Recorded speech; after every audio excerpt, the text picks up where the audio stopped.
নাটকীয় পরিস্থিতির কারণে আর্জেন্টিনা ও স্পেনের মধ্যকার ফিনালিসিমা ম্যাচটি বাতিল করা হয়েছে। 2024 ইউরোপিয়ান চ্যাম্পিয়নশিপ ও কোপা আমেরিকার চ্যাম্পিয়ন দুই দলের এই ম্যাচ ঘিরে ফুটবল প্রেমীদের মধ্যে ছিল ব্যাপক আগ্রহ। তবে মধ্যপ্রাচ্যে চলমান সংঘাত এবং নতুন তারিখ নির্ধারণে সমঝোতা না হওয়ায় শেষ পর্যন্ত ম্যাচটি আর আয়োজন করা যাচ্ছে না। এরপর আর্জেন্টাইন ফুটবল অ্যাসোসিয়েশন জানায় আগামী 31 মার্চ আর্জেন্টিনার প্রতিপক্ষ হবে গুয়েতেমালা। ম্যাচটি আর্জেন্টিনার মাটিতে অনুষ্ঠিত হবে এবং বিশ্বকাপের আগে এটি তাদের শেষ ঘরের মাঠের প্রীতি ম্যাচ।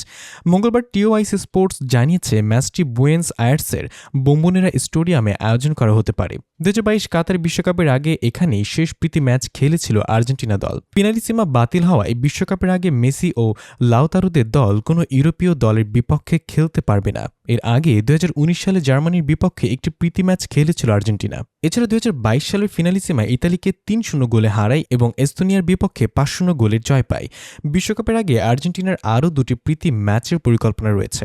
একটি যুক্তরাষ্ট্রের লাস ভেগাসে মেক্সিকোর বিপক্ষে এবং অন্যটি মায়ামিতে হন্ডুরাসের বিপক্ষে। তবে এসব ম্যাচের প্রতিপক্ষ ও ভেন্যু এখনও চূড়ান্ত হয়নি। আগামী 11 জুন বিশ্বকাপ শুরু হবে এবং 16 জুন আলজেরিয়ার বিপক্ষে প্রথম ম্যাচ খেলবে আর্জেন্টিনা।